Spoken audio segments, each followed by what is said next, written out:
The Carbon County Animal Shelter is getting ready for a big fundraiser that you can be a big part of. Here's Lisa Sugart with the director of the animal shelter, Tom Connors.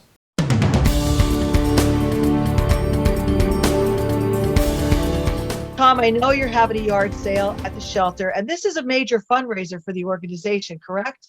This is our largest fundraiser.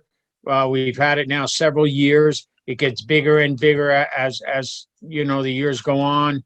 A lot of people look at it as the one time out of the year they can come together, meet old friends, and just help support the dogs and the Carbon County Animal Shelter. So some people do it by giving, some people do it by buying, some people just stop by and make a donation or take a tour. So it's always a great weekend. We do a rain or shine, and we're looking forward to another great event.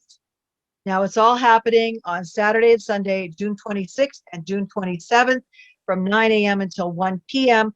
But people can drop items off before that. So when can they do it to make donations for the yard sale for items that you could sell? They could drop it off during the week between 8 a.m. and 4 p.m. And they can also drop it off on the weekends between 8 a.m. and 1 p.m. It's always best to give a call before you come down, just to make sure that we're there. Sometimes we go out on a call. So if we know you're coming, we'll make sure somebody's there for you to help unload and go from there. So we appreciate all the donations that we get.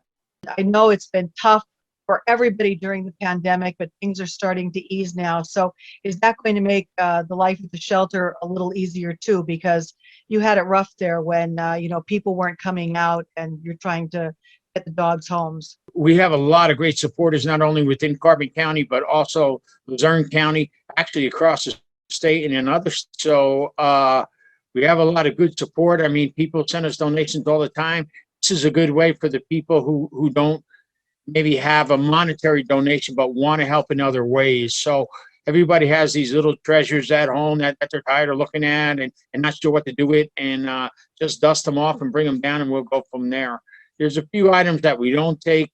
We don't take electronics. We don't want anybody's 52-inch screen TV. We don't want any treadmills, because trust me, nobody wants your treadmill.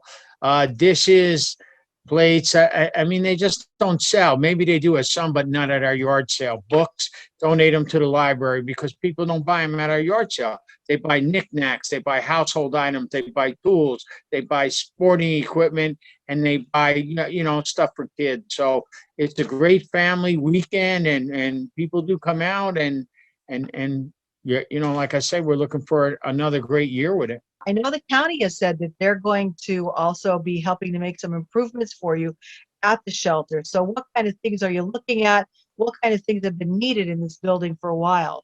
The building that we have is over 20 years old, so it's showing its age, and there really hasn't been too much as far as investment going to make it any better. So we're looking at the ventilation system, which will make it better for not only the staff, but the dogs itself, and doing some work outside so the dog can be outside during the day with a cover over their head, and cleaning up the front of the building.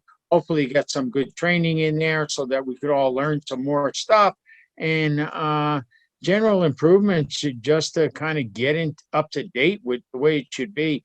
There's a lot of great donations that come in, and it's time to use them wisely and make it a building that we all can be proud of, and a facility that works and benefits the dogs. So that's what we're trying to do, and I'm glad the county's on board with it.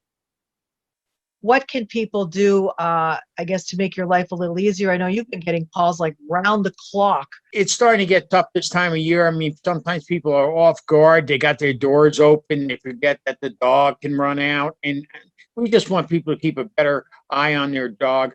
I mean, in the state of Pennsylvania, the law requires that you have a license on your dog. To be honest with you, if your dog gets out at midnight, that license isn't going to be of much help at that time.